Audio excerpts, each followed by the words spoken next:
ଝୁମ୍ପୁରା ଦେଇ ଯାଇଥିବା 20 ନମ୍ବର ଜାତୀୟ ରାଜପଥର ରଜାବସା ନିକଟରେ ଭାରସାମ୍ୟ ହରାଇ ପୋଲତଳକୁ ଖସି ପଡ଼ିଲା ଟ୍ରକ୍। ଘଟଣାସ୍ଥଳରେ ହିଁ ଟ୍ରକ୍ ଚାଳକ ମୃତ। ନରଣପୁରଠାରେ ଆଇରନ୍ ପଥର ଖାଲି କରି ଯୋଡ଼ା ଅଭିମୁଖେ ଯାଉଥିବା 16 ଚକିଆ ଟ୍ରକ୍ ଦୁର୍ଘଟଣାର ଶିକାର ହୋଇଛି।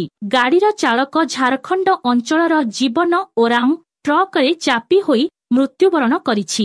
ଝୁମ୍ପୁରା ପୁଲିସ ଘଟଣାସ୍ଥଳରେ ପହଞ୍ଚି ମୃତଦେହ ଉଦ୍ଧାର କରିବା ସହିତ ବ୍ୟବଚ୍ଛେଦ ପାଇଁ ପଠାଇ ଦୁର୍ଘଟଣାଗ୍ରସ୍ତ ହୋଇଥିବା ଟ୍ରକକୁ ଜବତ କରିଥିବା ଜଣାଯାଇଛି। ଏହି ପୋଲ ଉପରେ ବାରମ୍ବାର ଦୁର୍ଘଟଣା ଘଟୁଥିଲେ ମଧ୍ୟ ଜାତୀୟ ରାଜପଥ କର୍ତ୍ତୃପକ୍ଷ ସ୍ୱତନ୍ତ୍ର ଭାବରେ ଦୃଷ୍ଟି ଦେଉନଥିବାରୁ ଏହି ପୋଲରେ ବାରମ୍ବାର ଦୁର୍ଘଟଣା ଘଟି ଅକାରଣରେ ଜୀବନ ଯାଉଥିବା ଅଭିଯୋଗ ହେଉଛି।